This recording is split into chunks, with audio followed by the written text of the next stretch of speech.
Proporcionar informació gràfica de les nostres dades ajuda a entendre-les millor. Disposem de gràfiques, de minigràfics i també caràcters. Sí, podem fer gràfics amb caràcters. Només cal imaginació amb les opcions de l'Excel. Mira la següent taula. Tenim unes dades i ara crearem una gràfica. Farem servir la funció repetir. Té una execució fàcil. Signe igual. Repetir. Obrir parèntesis. Obrir cometes. Pleca o barra.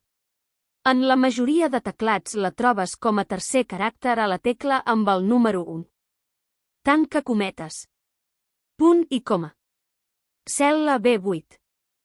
Tanca parèntesis. La cel·la és un valor numèric i serà el número de vegades que repetirà el signe o qualsevol text que desitgis. Prem Intro per acceptar. Com que és una taula definida, ja veiem que la funció s'arrossega sola. En cas contrari, caldrà que ho facis tu. De tota manera, de moment el resultat no és massa afalagador. Un darrer pas i veurem un canvi substancial. Tria la font Stencil. Anem al desplegable de les fonts i ho trobarem per ordre alfabètic. Ara sí. Ja sembla una gràfica i podem observar la diferència. Copiem format per la resta de files. Com que són caràcters, ja et pots imaginar que podem canviar el color com ho fem per qualsevol text. I si convé, la mida i altres. Seguim provant. Copiem i enganxem la funció. El problema és que la següent taula té uns valors massa grans. Cap complicació.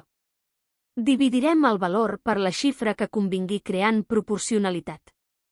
En el nostre cas, la xifra a repetir la dividirem entre 100. Tu tria la xifra que més convingui a la teva representació. I no ens oblidem de la font Stencil. Finalment, si cal, adapta l'amplada de la cel·la. Unes gràfiques amb caràcter que podem potenciar amb el format condicional, per exemple. T'imagines unes barres que canviïn de color segons els valors.